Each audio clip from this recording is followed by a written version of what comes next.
Nós vamos falar sobre o xadrez político para 2022, que tem ganhado um novo movimento, né, depois desse anúncio do governador Eduardo Leite, que pode ser uma opção para o PSDB para a presidência na próxima disputa. A gente vai conversar sobre isso agora com o cientista político Fábio Hoffmann, que vai nos contar sobre como esse cenário está se desenhando nas urnas daqui 2 anos. Fábio, seja muito bem-vindo ao Conexão RS. Essa disputa vai ficar entre Bolsonaro e algum nome da esquerda ou uma outra via, como, por exemplo, João Dória, Eduardo Leite se colocando como uma opção viável no PSDB? Pode acontecer uma nova via mais moderada, mais ao centro? Uma boa tarde. Boa tarde a todos que nos acompanham. Realmente é um prazer voltar aqui e dar essa entrevista na casa onde eu me formei, na UBRA. Sempre um prazer falar com vocês.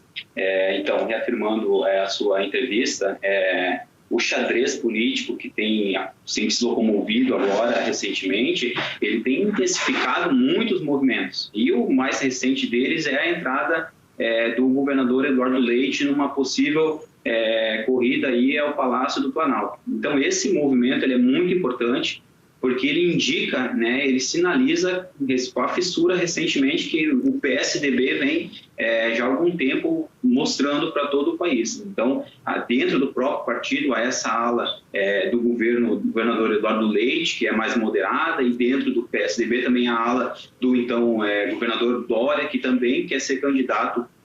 São duas opções muito diferentes, de conflito político. O Dória ele é um candidato mais via polarização, e o Eduardo Leite, pelas entrevistas que ele deu hoje, ele vai se colocar como uma via moderada, como buscador do consenso, como aglutinador de forças políticas que não venham a tecer o conflito político pela polarização social em 2022, no ano que vem. Mas aí a tua pergunta, tu falaste, há uma escolha...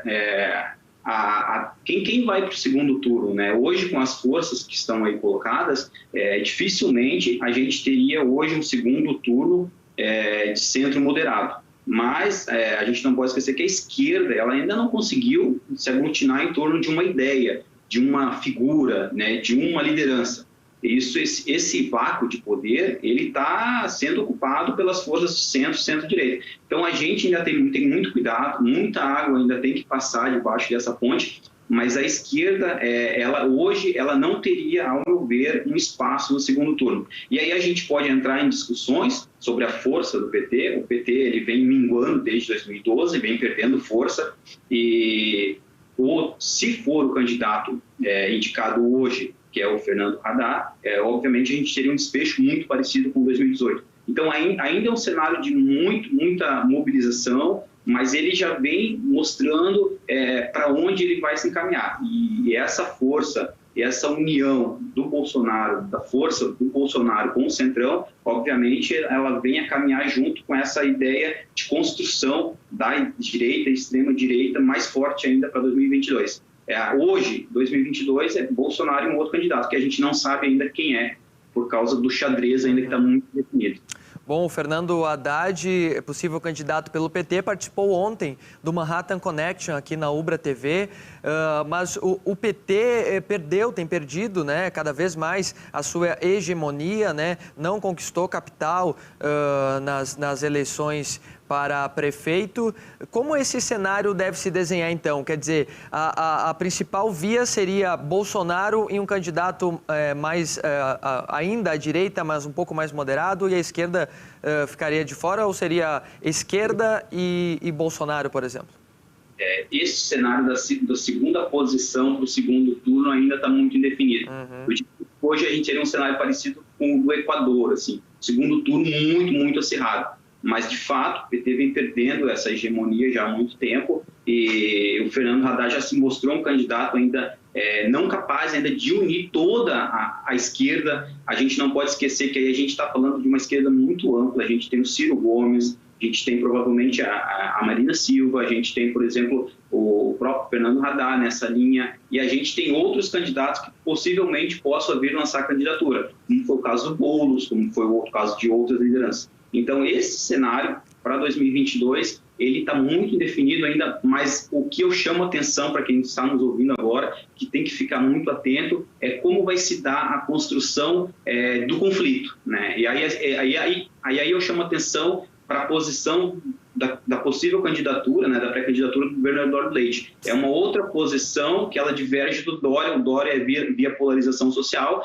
né, ele vai polarizar, a briga dele é de se dar por isso, e o Eduardo Leite está tentando se colocar como uma via do consenso. Mas, obviamente, aí a gente não pode esquecer do Fernando Haddad e da força ainda que tem o PT, principalmente no Nordeste. Então, esse xadrez ele tem que se dar, o segundo candidato que for para o segundo turno, ele vai ter que construir esse consenso dentro da esquerda ou dentro da centro-direita, que ainda está muito indefinido. O que a gente tem hoje é a recriação do auxílio emergencial, que aí a gente não pode esquecer as avaliações positivas do governo Bolsonaro. Ele caiu depois que o auxílio emergencial rompeu. Então, assim, a conversa que existe hoje de recriação do auxílio emergencial, ela vem nesse sentido, né, de compor esse capital político do próprio centro e da própria ideia da candidatura do Bolsonaro. Então, assim, e tem outras questões em jogo também. O que a gente tem hoje é que a agenda colocada hoje pelo centro e pela centro-direita, direita e extrema-direita, que no caso é o Bolsonaro, como ele se coloca, ela chega hoje no segundo turno forte ainda contra qualquer candidato.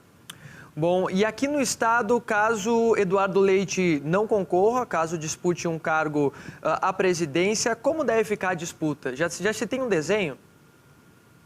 No estado ainda está mais devagar, né? As coisas estão andando mais devagar. Recentemente a gente teve aí o Reis nesse movimento, lançou um movimento. Obviamente o Reis vai precisar de um apoio massivo, né? E de uma avaliação positiva do Bolsonaro para ele ganhar um apoio aqui, como foi o caso dele se eleger senador, porque foi uma ascensão meteórica. A gente não pode esquecer que muitas candidaturas navegaram nessa onda de extrema-direita, nessa onda neoconservador que foi 2018. Então, o Eduardo Leite ele pode falar que ele não associou o nome, mas ele teve colado.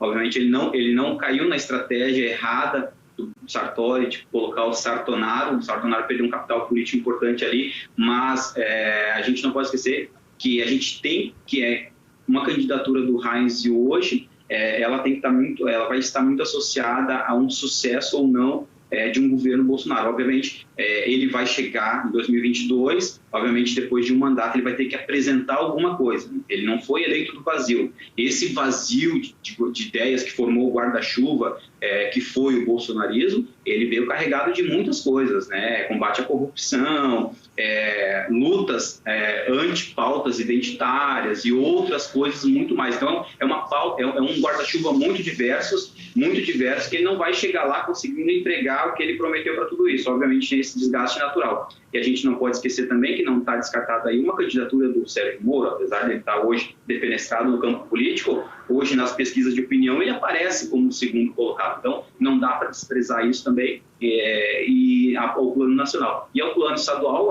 ainda está caminhando muito lentamente. Ainda a gente não tem uma definição clara ainda. As forças do Estado ainda estão se aglutinando, estão calculando, estão muito comedidas nesse momento, eu diria assim. Perfeito. Fábio, muito obrigado pela sua participação aqui no Conexão RS com a gente. Essa sua entrevista eu poderia dizer que não foi polêmica, mas essa caneca do Flamengo aí vai gerar polêmica. A disputa aí pelo título do Brasileirão aqui do estado está acirrada. Muito obrigado, Fábio. Eu que agradeço. Obrigado. Valeu, um abraço.